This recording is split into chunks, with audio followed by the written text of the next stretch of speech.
Salakia on that. It cut off unexpectedly. I've got, with this software here, a timeline. Um, but here in this clip, let's go ahead and play it. Uh, well, I'll let her explain it. Go to blonde I hair was and scared. all My that. husband had to tell me, call the police.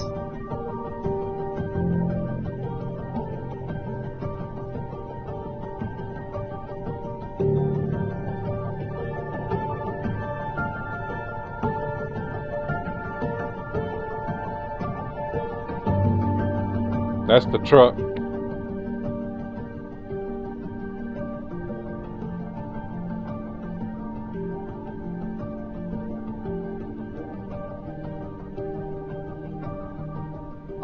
On February 5th, we were supposed to meet with Pt.2. My husband couldn't make the meeting because he was getting our food truck serviced. Once I got to the meeting, it just felt like it was something different that we were actually there for.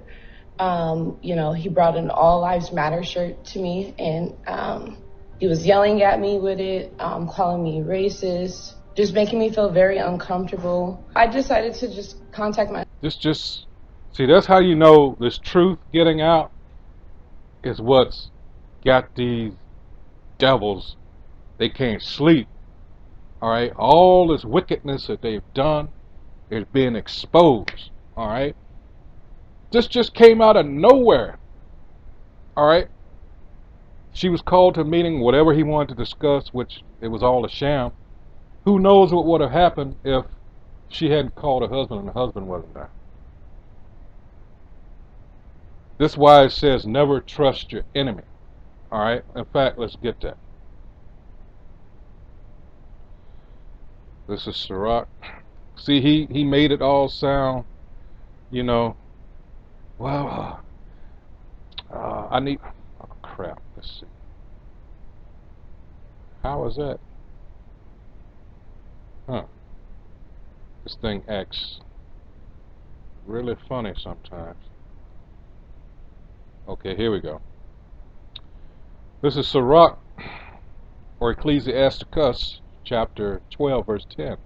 Never trust thine enemy, for like as iron rusteth, so is his wickedness. Iron always going to rust? Yeah. So is his wickedness. It's going to reveal itself at some point. It says, though he humble himself and go crouching, like he did, yet take good heed and beware of him, and thou shalt be unto him as if thou hadst wiped a looking glass. Fortunately for her, she made that call, and she wasn't one of those that's all proud, oh, I can handle it by myself. All right. Clearly, she was being looked after. It says, and thou shalt know that his rust hath not been altogether wiped away. Set him not by thee, lest when he hath overthrown thee, he stand up in that place. Neither let him sit at thy right hand, lest he seek to take thy seat. In this case, he was trying to take her life, or their life. All right? So let's go back to the article and to the video. My husband, and I told him, like, hey, he's making me feel uncomfortable. How far can you come? And so my husband, he literally stopped everything that he was doing, and he raced there because I was feeling something wasn't right. So I ended up being there in like 5 minutes. You could tell he acting weird because even when I'm talking to him, having a conversation, he's not looking at me, he's not paying attention, and then he just like lost it. And that's when he pulled out the gun. Yeah, that's when he pulled the weapon.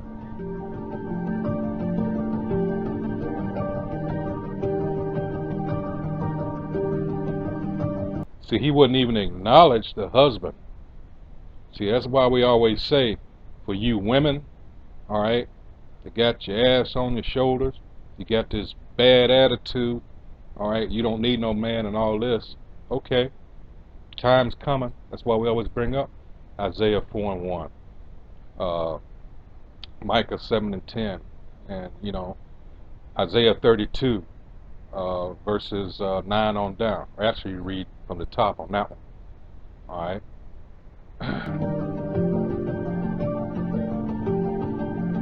Being married to a black man, it was hard at that moment. I'm sorry. I was just like, if I call the police, this may be it for him. This may be it. I was scared. My husband had to tell me, call the police. I didn't feel like it's sad because I didn't feel like that was the first people that can help, you know. And, you know, once they arrive. And who would argue?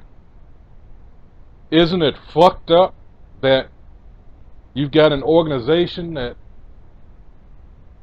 expected, all right, uh, well, let me put it another way, that supposed to be about law and order and to provide safety, yet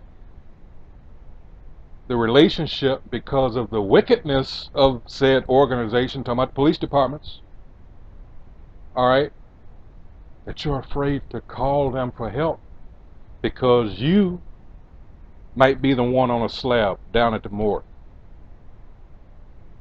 And this is not paranoia. Why? Because it happens. I stopped them at the door. I would not let anybody. I stood in the doorway and I begged them, every last one of those officers who had their guns. I said, please do not kill my husband. That was the slowest 11 minutes ever. Yeah, it was. I'm thinking like, man, am I finna make it out this situation alive, or are the police gonna shoot me?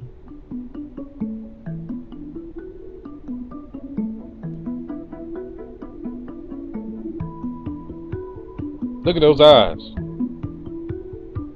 We need this to be heard because, you know, this man is possibly not even facing any jail time. They let him out the next morning at 4:38 a.m.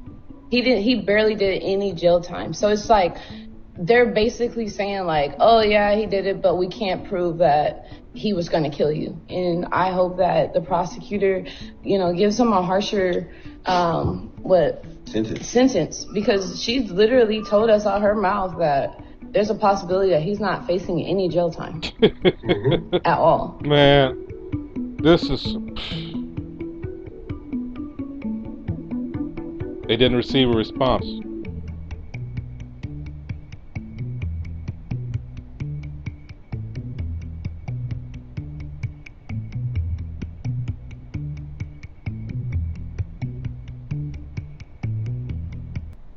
See? Jake loses out. What? The curses. Let's get Deuteronomy. In this case, 28. Oh my goodness. See, why would you... Let's see, 16. Why would you... Our people just don't get it. Let me see how much time I got. Just do not get it. 2 minutes. Okay. Deuteronomy 28. Got to go up the top. And 1, it says, and it shall come to pass, if thou shalt hearken diligently unto the voice of the Most High Yahweh thy power, to observe and to do all his commandments which I command thee this day, that the Most High thy power will set thee on high above all nations of the earth. 16. Cursed shalt thou... Well, 15. It says, but it shall come to pass, if thou shalt not hearken unto the voice of the Most High thy power. See, it says consequences of disobedience. That's why we're in the situation we're in. To observe, to do all his commandments and his statutes which I command thee this day, that all these curses shall come upon thee and overtake thee. Their business, look at it here. Cursed shalt thou be in the city, and cursed shalt thou be in the field. Cursed shall be thy basket and thy store. You're not going to prosper. Here's something, by no fault of their own, they were the ones that lost out. Alright, and in this case, you know, apparently they didn't do any wickedness like these other jakes that prosper. Alright, they have to sell out, they have to sell their soul, so to speak. Alright, but this guy looks like nothing is going to come about as far as serious charges. This is fucked up. But this is our reality.